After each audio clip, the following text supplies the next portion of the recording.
بسم الله الرحمن الرحيم. الحمد لله الذي ليس لقضائه دافع ولا كصنعه صنع صانع، وهو الجواد الواسع لا تخفى عليه الطلائع ولا تضيع عنده الودائع.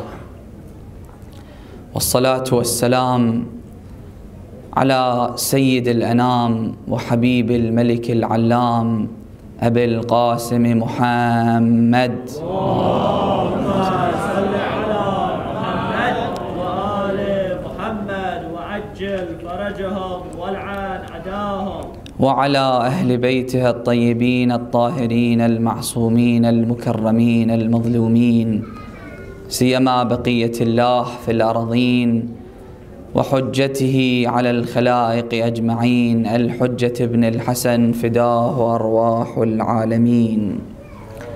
السلام على الحسين المظلوم أسير الكربات وقتيل العبرات. السلام على من أطاع الله في سره وعلانيته. السلام على من سمحت نفسه بمهجته. قال الله العظيم في محكم كتابه الكريم: ومن يتق الله يجعل له مخرجا. And whoever fears God, Allah subhanahu wa ta'ala will make a way out for that person. Amanna billah, sadaqallahu al-aliyyul azim. For the love of Fatima al-Zahra, please recite aloud salawat.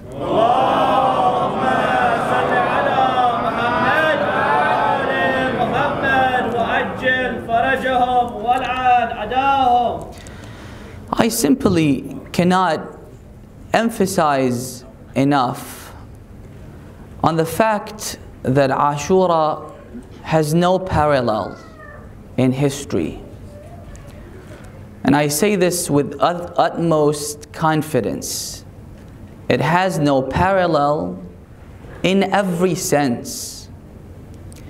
You see the manifestation of every virtue that you could think of in Karbala. Every value, every virtue was embodied on the day of Ashura in its purest form. Ashura is not just an incident that happened in history. Ashura is a school. Ashura is a university. And generation after generation graduate from Ashura to adopt the values and the virtues that were manifested on that day. Ashura doesn't teach you biology, psychology, physics. Ashura teaches you the things that you need in life and in the afterlife. So if you want to learn these things, you come to Ashura. If you want your children to learn these things that they don't learn in school or in university or in college or in the society, you bring them to Ashura to learn from Karbala. Let me give you a few examples. I think we can all agree that respecting our parents is virtuous, especially when it's challenging. This is a religiously sensitive issue. We have a narration that says, you shouldn't wait for your parents to ask you something for help, for example. You should know better before they even utter a word and fulfill their wishes for them. This is one of the aspects of being kind to our parents. And God the Almighty, who created the universe and created mankind, He Himself says that irrespective of your parents' belief system, they might not believe in God, they disbelieve in the Creator, They insult the Almighty God. It doesn't matter. You always need to be respectful to your parents, irrespective of who they are and what they do. This is what God says. When you look at Karbala and look at the relationship between Imam al-Hussein and Ali al-Akbar, it's just mind-boggling. The way Ali al-Akbar treated his father Imam al-Hussein alayhi salam. You all know that the companions of the Imam, they told the Imam that as long as we're alive, the Hashemites should not go to the battlefield. Until we die, then you do what you wish to do.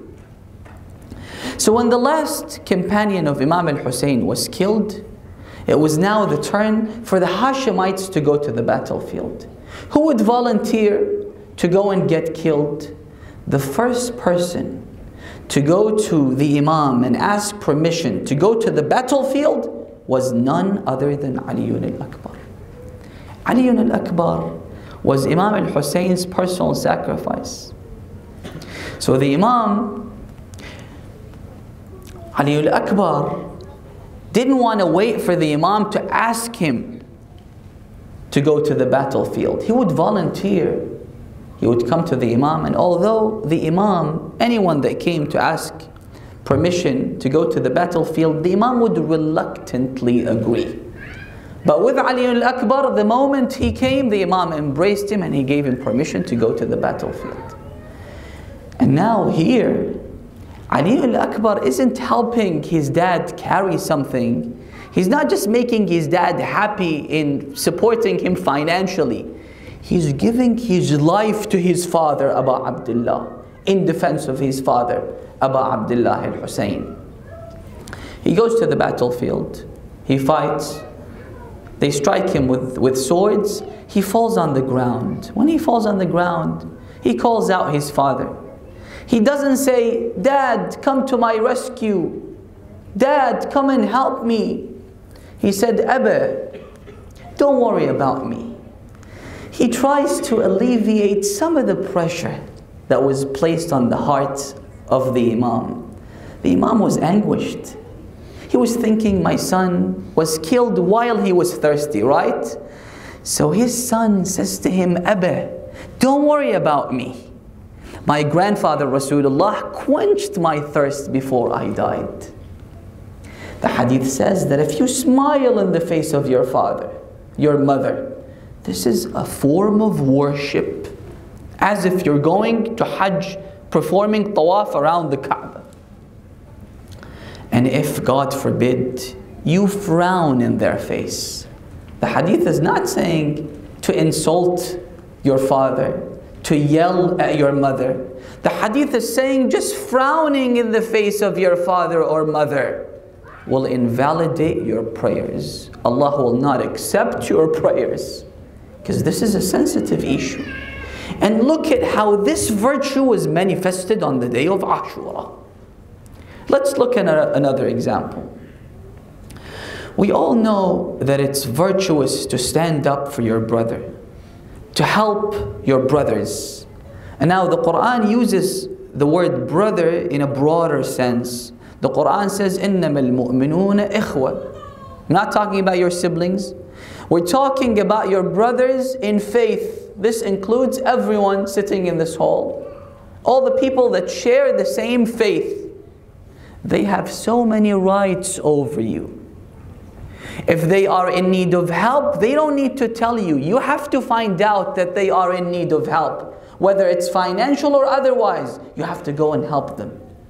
The hadith says, Al-mu'min akhul mu'min. That you have brothers in faith, and you share the same father and mother. Isn't that weird? Then the hadith elaborates, Abuhu nur wa ummuhu rahmah. What bonds us together is not the same biological father. The father is nur, light, and the mother is the mercy of Allah subhanahu wa ta'ala. These two bonds us together, right? So brotherhood is a virtue. Allah subhanahu wa ta'ala enacts this law in the Quran, and a brother has so many rights over his brother. Now when we look at Karbala, we find brotherhood embodied in its purest sense. How so? Look at the brothers of Imam al-Hussein alayhi salam. I'll just give you one example. One of the brothers of the Imam, his name was Aun ibn Ali. Aun, the son of al-Baneen. The mother is al-Baneen. So he comes to his brother Imam al-Hussein. He says to him, Ya Aba Abdullah, give him permission to go to the battlefield. The Imam gives him permission. He's about to go to the battlefield when he is faced with a torrent of arrows. They shoot them with arrows. Arrows pour down onto them like rain. So the Imam looks at his brother and he says to him, Akhi, how do you want to confront an entire army all alone? We're talking about 30,000 armed men shooting him with arrows. This is not a joke. Imagine if someone shoots something at you, something sharp, what would you do? The guy was courageous and he was so confident and about to go to the battlefield. The Imam said, with what spirit? You know what his response was? He said to him, Akhi, من كان باذلا فيك مهجته لا يبالي بالكثرة والقلة. Someone who's giving you the blood of his heart. We're not talking about money. We're not talking about using your social status to help your brother in faith. We're talking about the blood of the heart. Someone who's giving you the blood of his heart wouldn't care about the number of people that have come to shed his blood.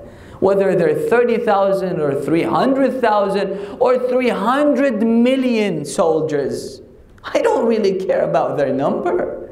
I'm giving you the blood of my heart. Let's take a look at another example. We all know that empathy is a value that we should cling to. For us to understand what disadvantaged people go through, people who are less fortunate than us, the impoverished, we have to live like them. We have to place ourselves in their shoes to try and understand what they go through so we could sympathize and show solidarity with them. And hence the month of Ramadan.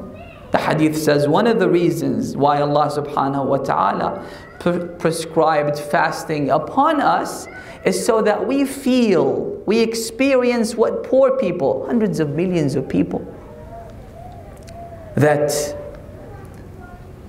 go to sleep while they're hungry, wake up in the morning while they're hungry, they're always hungry. And we're talking about children, we're talking about women, we're talking about old people.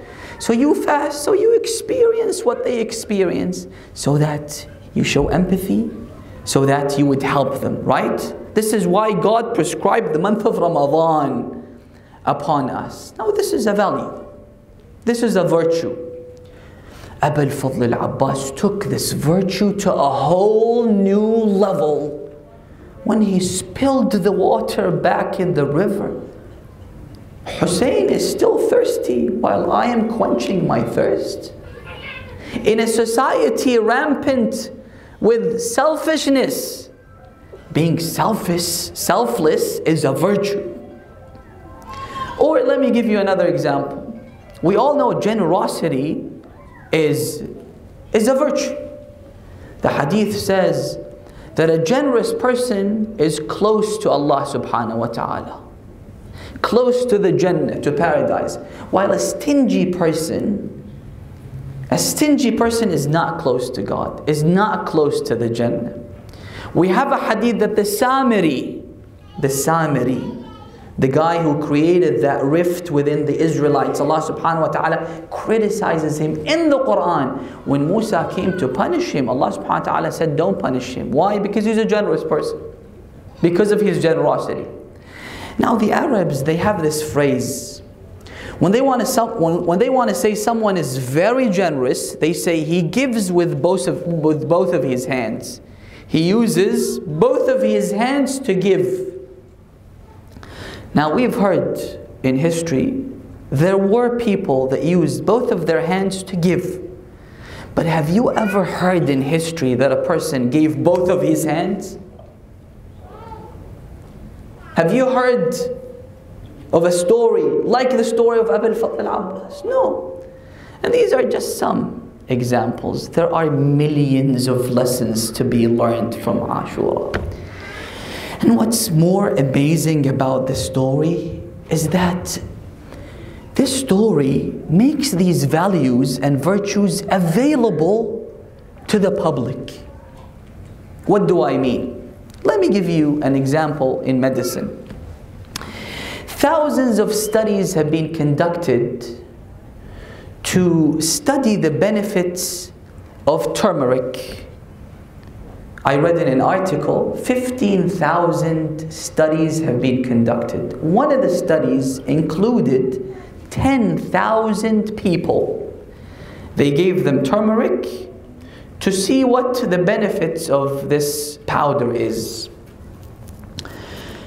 Some say that the benefits range from healing arthritis to depression to even rejuvenating the stiff veins that become stiff with age. They say that this powder is the fountain of youth. The only problem that this powder has is that it doesn't become bioavailable for the body. When you consume it, the body cannot absorb it well for it to enter inside the cells and reach the organs of the body. So scientists have discovered that there is something called piperine, which is the main ingredient in black pepper. When these two come together, piperine will become like the doorkeeper for turmeric. It will open the door for the turmeric to enter inside the cell. Now the story of Imam al-Hussein has all the elements to make these values available for everyone. The story is so amazing. The emotional side is so captivating that it conquers every heart and every mind. And then there is food for the intellect. It captivates you. And that's why we have thousands of stories, how people were guided through the story of Imam al-Hussein alayhi salam. My father wrote a book. He's written maybe 10 books about Imam al-Hussein. One of his books is about the tragedy of Imam al-Hussein. We call it the Maqtal of Abu Abdullah.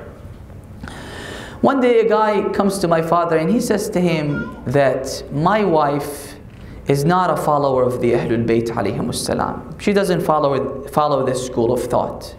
And I tried a lot to reason with her, to convince her to follow the Ahlul Bayt. I gave her books, she's well read, but she's not convinced.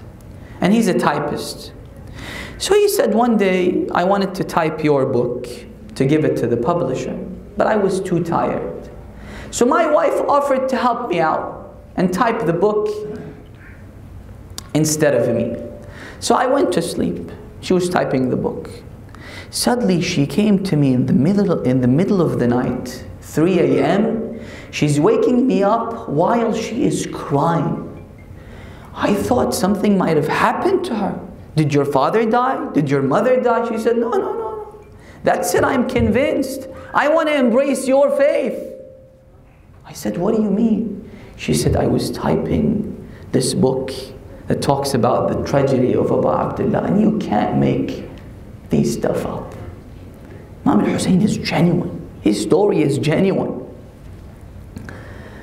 A friend of my brother in the city of Melbourne in Australia, he said that I read about Islam and it was very appealing. And I was convinced to embrace Islam. I became a Muslim. I converted to Islam. He was Christian. But he said later on, I realized that Islam is appealing, but the Quran talks about abstract notions, about concepts. Now for you to be able to implement these concepts is a different thing. It's difficult. Until, he said, I read about Imam al-Hussein alayhi salam. He said, I realized that he is the implementation of this religion. The religion of Islam, the Quran in its entirety was implemented by Imam al-Hussein alayhi salam. Last night we focused on one of the features of Ashura. on how Imam al-Hussein alayhi salam pardoned, forgave Hurr ibn Yazid al-Riyahi. And maybe I forgot to mention one thing. Imam al-Hussein alayhi salam is the reflection of God's attributes. You know how God is so forgiving? يا من يعطي من سأل يا من يعطي من لم يسأل ومن لم يعرف تحننا منه ورحمة. All it takes is the intention. All it takes is to make a decision to return to God, and Allah subhanahu wa ta'ala will detach you from your gloomy past. You've been committing sins for 50 years. You say astaghfirullah sincerely from the bottom of your heart. Allah subhanahu wa ta'ala forgives all your sins. So Hurr comes to Imam al-Hussein, هل لي من توبة? He says, if you ask God for forgiveness, God will forgive you, and I will forgive you as well. Today I want to talk about something else. I want to talk about the ethics of conflict. Imam al-Hussein was in disagreement with the Umayyads, right? When we are in a fight with someone, what do we usually do? The majority of people resort to deceit, resort to Machiavellian tactics, because what you want to do is defeat your enemy. You want to win. Even if you bend the rules, sidestep your moral values, you just want to win, right? But Imam al-Hussein wasn't like that at all. He was in Mecca. He wanted to go to Kufa. He summoned all the Hashemites, his relatives. He told them that I want to go to Kufa.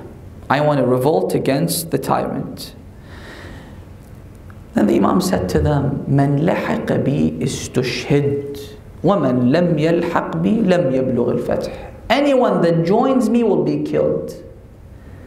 The Imam doesn't give any false hopes. If you want to come with me, but you'll be killed.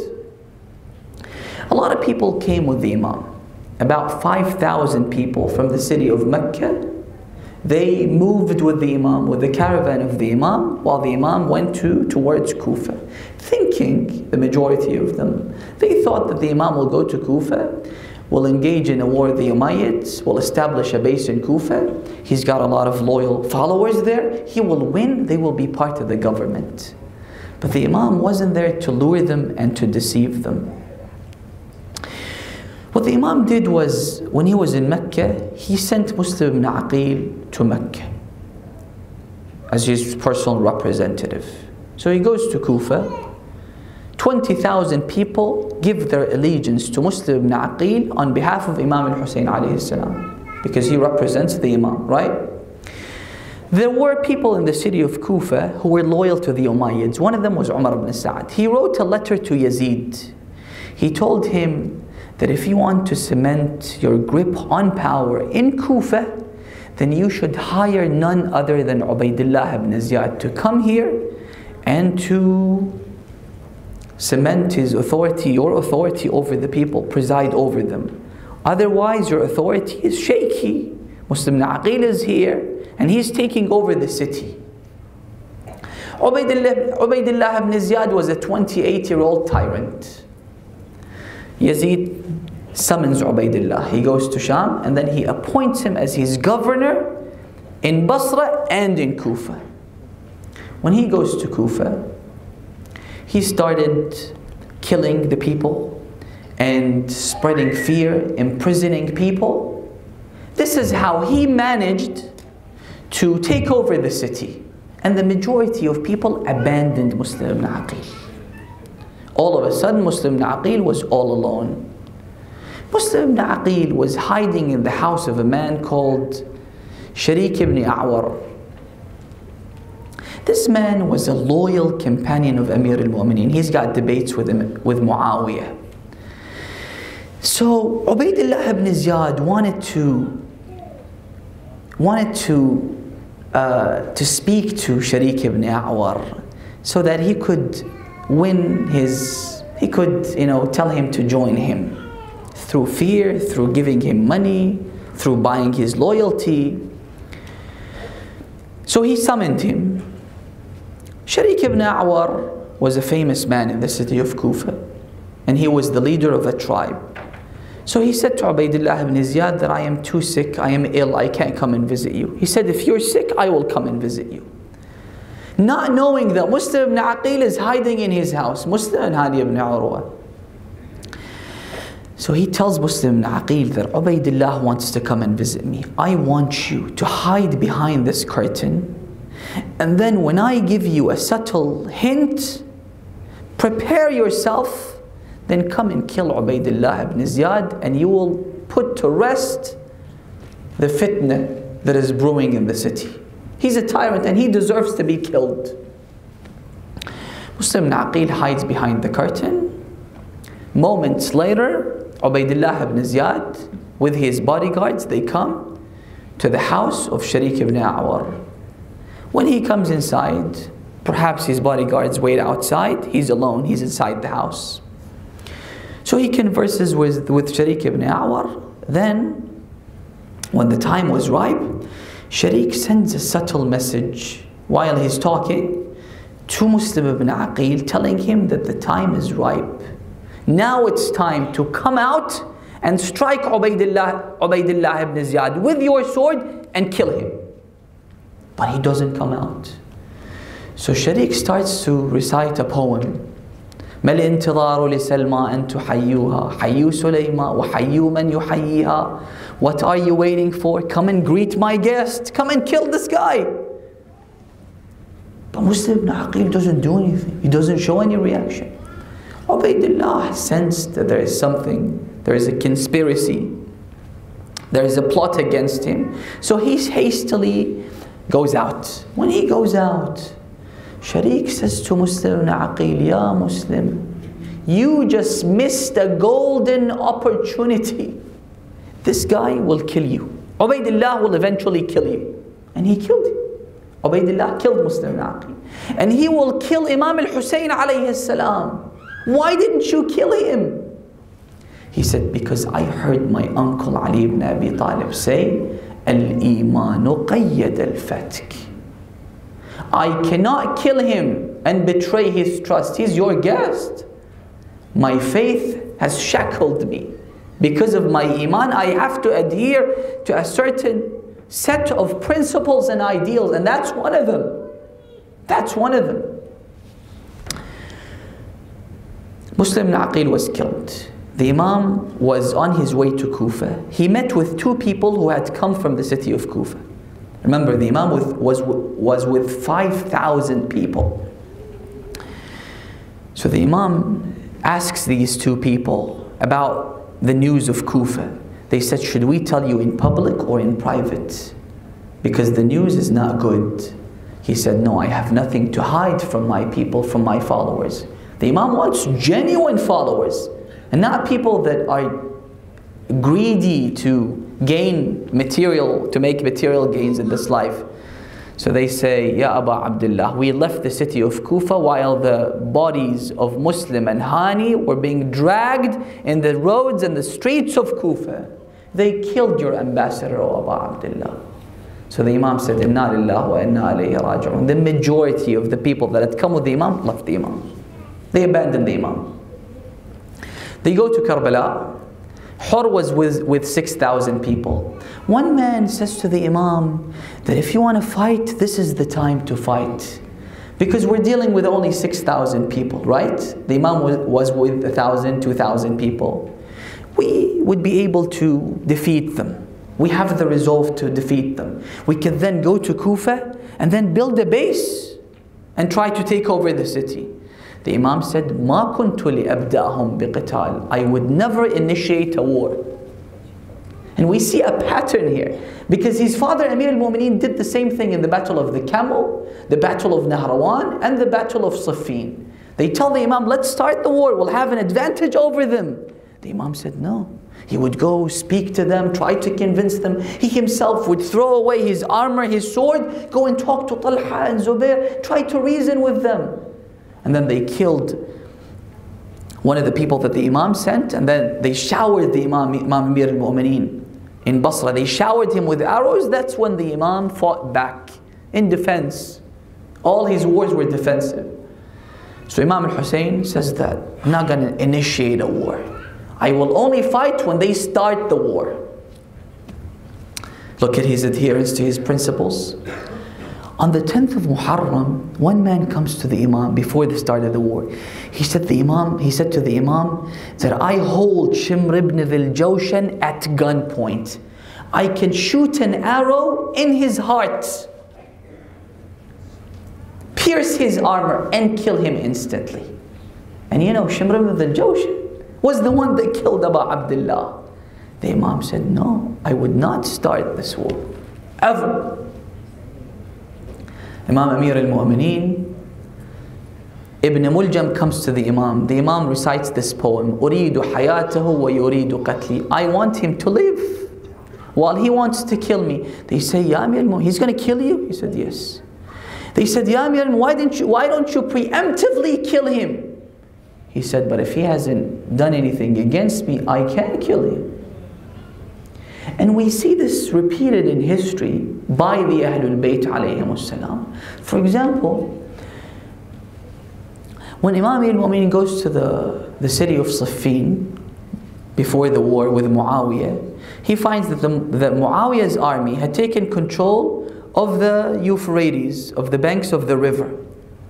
So they went there, they wanted to drink water, but they wouldn't give them access to the water. They come to the Imam, what should we do? The Imam said, we should fight.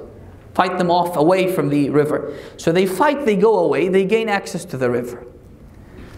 Amr ibn al-As comes to Muawiyah. He said to him, see, this was a bad idea. Now he has full control over the river. If he doesn't give us access to the water, we will die without even fighting. Muawiyah said, you don't know Ali ibn Abi Talib, I know him.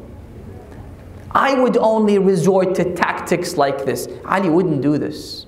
So the Imam allowed them to come and drink from the water. They said to the Imam, but they didn't give us access to the water. He said, well, that's the difference between me and Muawiyah. And this is why Muawiyah used to say, لَأَغْلِبَنَّ بِدُنْيَاي دِينَ عَلِي. I will take advantage of Ali's adherence to these principles. Because Ali is religious, because Ali is practicing his faith, he is shackled. I will take advantage of that. This is why in the battle of Siffin, the Imam came out, he went to the battlefield. He said, Ya Muawiyah, why are these people fighting against each other? The feud is between me and you. You're saying that I killed Uthman? If you say so, then come out, let's fight. Me against you. Whoever wins gets to rule. Amr ibn al-As looks at Muawiyah, his senior advisor. He said, لَقَدْ أَنصَفَكَ الرَّجُلِ. You know, what he's saying makes sense. So Muawiyah said to Amr ibn al-As, طَمِعْتَ فِيهَا. I know what you're thinking. You want me to get killed? Because if I fight against Ali, I'm going to get killed. And then you want to rule over the Muslims. He said, no, but the people heard the challenge. And now, if you're too coward to fight Ali ibn Abi Talib, your own people, you will lose their support. So he said, look, with Ali ibn Abi Talib, I can't fight him. If we want to fight against Ali ibn Abi Talib, we have to use an entire army against him. He said, no, you have to go. He said, if you say so, why don't you go and fight? He said, I don't mind, I'll go. So he went. And everyone is observing this scene, this spectacle. Because Amr ibn al-As is not a hero. Everyone knows how heroic Ali ibn Abi Talib is. So he goes with a plan in his mind. He goes, Amir al-Mu'mineen is standing before Amr ibn al-As. Are you sure you want to do that? Positive. Very confident. And then the Imam, he charges at Amr ibn al-As. He jumps with his horse and he raises his sword. He's about to attack Amr ibn al-As when Amr ibn al-As throws himself from the back of his horse and he exposes his private parts. And this was repeated many times in the wars with Ali ibn Abi Talib. One of the commanders of the army of Muawiyah was Busr ibn Artat. He did the same thing. Now Ali could have killed Amr ibn al-As. Amr ibn al-As was the one that told Muawiyah to raise the Quran on long spears and saved Muawiyah. And he was the one that eventually these events led to the martyrdom of Amir al-Mu'mineen. He could have killed him. But the Imam adheres to even those seemingly trivial principles. He doesn't want to look at his private parts. The question is, why? If these things are so trivial, the Imam could have defeated Muawiyah and rid the nation from his tyranny. Imam al-Hussein could have killed Muslim ibn Aqil, could have killed Ubaydullah ibn Ziyad and rid the nation from his tyranny. Why didn't they do that? The reason why Ashura is exceptional, the reason why Ashura is unique, because of these values and their adherence to these values. That's what makes them stand out compared to every other event, every other thing in history. They're different because of these things.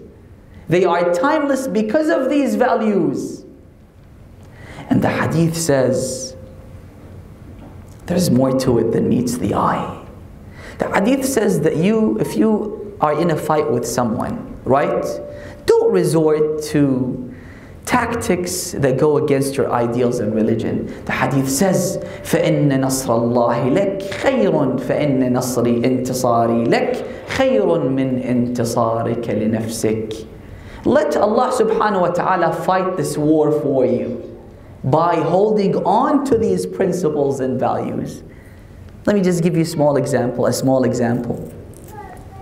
Musa's mother gave birth to Musa. When she was pregnant, she concealed her pregnancy. And as I mentioned one night, Fir'aun killed 90,000 fetuses and every newborn from the Israelites, and he ripped the stomach of every pregnant woman from the Israelites because he saw this dream of a child from the Israelites toppling him. She concealed her pregnancy. It was Allah subhanahu wa ta'ala that concealed the pregnancy. But when she gave birth to Musa, it was a bit dangerous. What she did was, she goes to the uncle of Musa, who used to make caskets. She went up to him and she said that I want you to make a small casket for me. He said, why? She could have lied to him, that I want you to make a box, just a small box. But she didn't lie. She said, because I gave birth to a baby and I want to hide that baby in that box and then throw it in the river.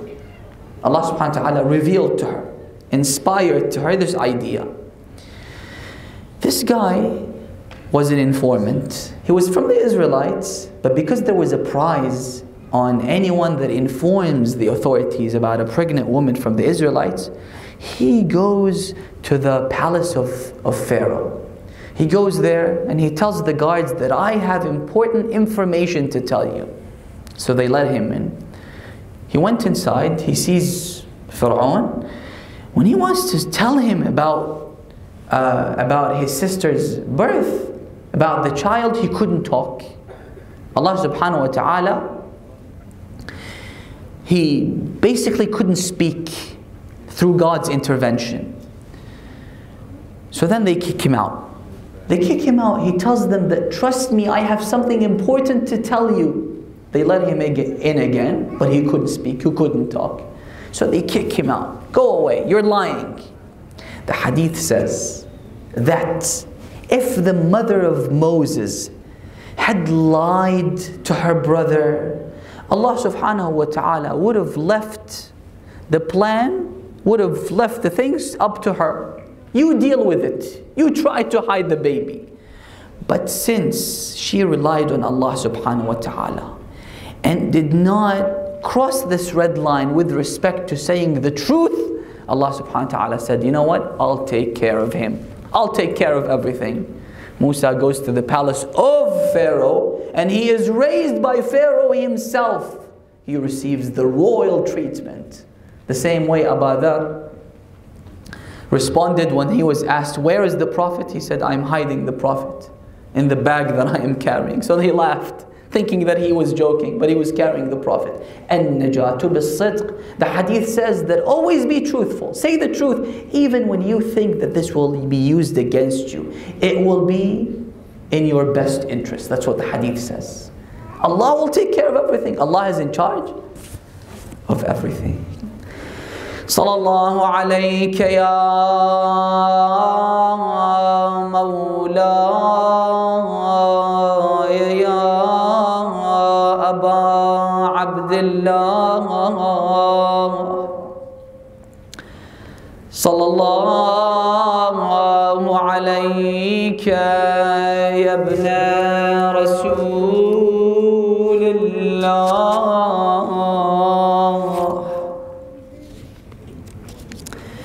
السلام على الحسين وعلى علي بن الحسين وعلى أولاد الحسين وعلى أصحاب الحسين.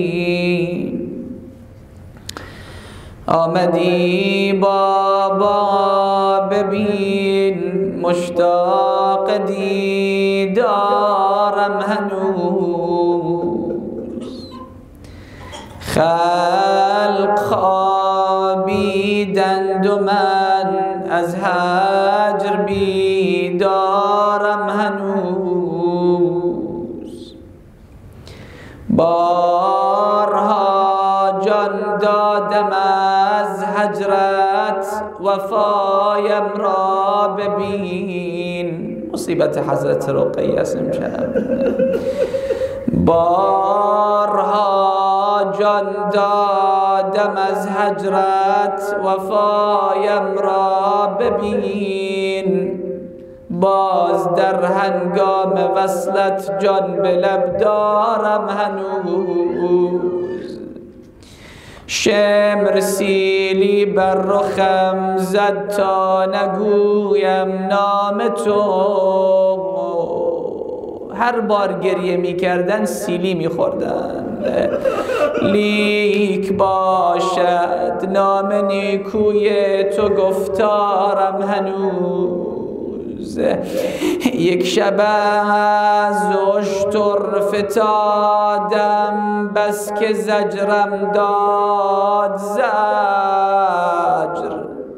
مدتی زین ماجرا بگذشته بیمارم هنوز. عمه ام زینب ز مادر مهربان تر با من است. میدهد شبها تسلی بر دل زارم هنوز. گل چو شد رویده دیگر هم نشین خار نیست. من شدم پرپر ولی آزرده از خارم هنوز. این شنیدم تشنه تشنه لب رفتی سفر بابا ببین. آب دارم بر تو در چشم گوهر بارم هنوز. میگن سید الشهدا 3 تا دختر داشت. هر 3 تا هم فاطمه نام داشت. فاطمه الكبيرة و فاطمه الوسطى و فاطمه الصغيرة. حضرت سکینه و حضرت رقیه و فاطمه علیله. حضرت سکینه مصیبت چو شب عاشورا ذکر میکنیم. فاطمه علیله که بیمار بود نمیتونست حرکت کنه. با قافله با آقا سید الشهدا با پدر و خانواده نرفت کربلا، موند مدینه. میگن که قبل از اینکه قافله حرکت کنه آمد نزد بابا. گفت بابا جان شما دارید میرید کربلا، میشه علی اکبر پیش من بمونه؟ حضرت گفتن نه، علی اکبر برنامه داریم براش روز عاشورا. گفت بابا میشه علی اصغر پیش من بمونه؟ گفت نه، علی اصغرم باید بیاد. گفت بابا یک چیزایی شنیدم در شام اتفاق بیفته، میشه رقیه پیش من بمونه؟ میگن که حضرت رقیه مادر نداشت. وقتی که به دنیا آمد مادرش مرد و دختری که مادر نداره این تعلقش به پدرش بیشتر میشه. اونم چه پدری؟ اونم ابا عبدالله. برادران، مریض داران، حاجت داران، میگن این گره های بزرگ به دستای کوچیک حضرت رقیه باز میشه.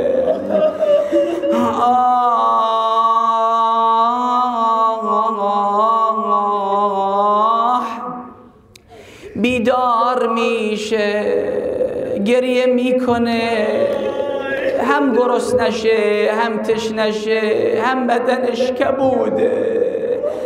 حتی میگن اون زنی که آمد که بدن حضرت رقیه را بشوره ترسید، گفت این مرض داره، همه بدنش کبوده، سیاهه. حضرت زینب گفته نه، این کبودی مرض نیست، این در اثر سیلیاست، این در اثر تازیانه است که بدنش کبود شده. بیدار میشه. گفتن چی میخوای؟ گفت من بابا میخوام. گرسنه هستی؟ نه. تشنه هستی؟ نه. در خرابه ژام، اما من بابامو میخوام. گفت من بابامو تو خواب دیدم، آمد پیش من و من میخوام برم پیش بابا.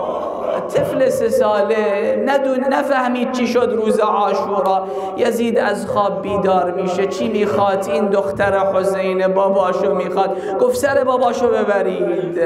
سر باباشو توی یک طبق گذاشتن. از دور دید یک طبق دارن میارن. گفت من گرسنه نیستم، غذا نمیخوام.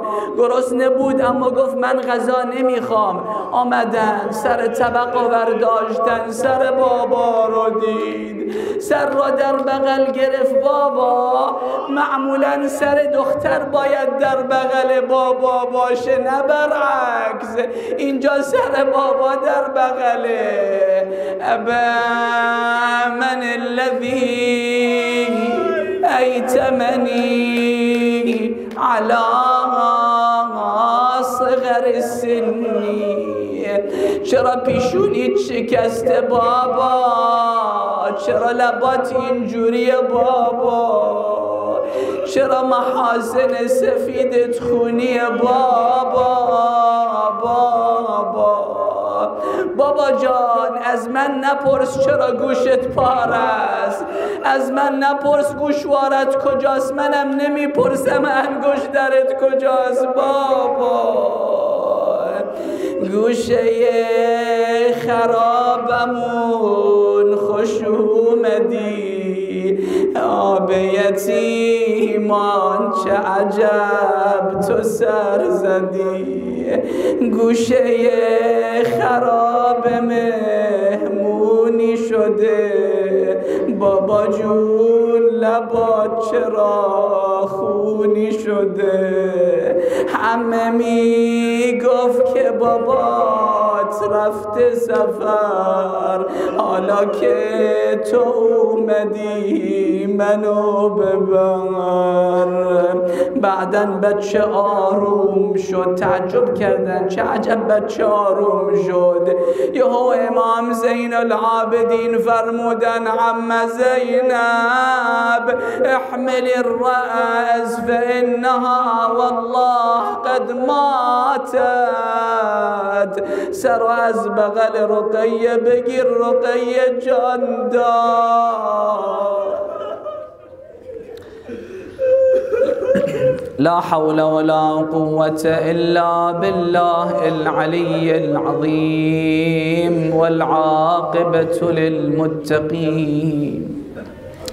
إلهنا يا حميد بحق محمد، يا عالي بحق علي، يا فاطر بحق فاطمة، يا محسن بحق الحسن، يا قديم الإحسان بحق الحسين. عجل اللهم لوليك الفرج والعافية والنصر، واجعل فرجنا مع فرجه يا كريم يا أرحم الراحمين. اللهم اشف مرضانا، استر عيوبنا، اغفر ذنوبنا، استجب دعاءنا. اللهم كن لوليك الحجة ابن الحسن صلواتك عليه وعلى آبائه في هذه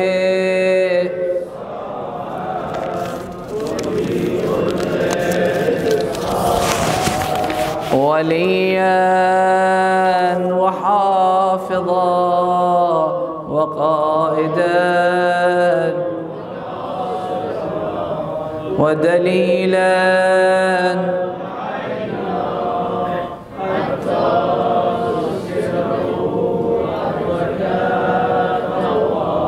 وتمتعه فيها طويلا برحمتك يا أرحم الراحمين. الفاتحة مع الصلوات.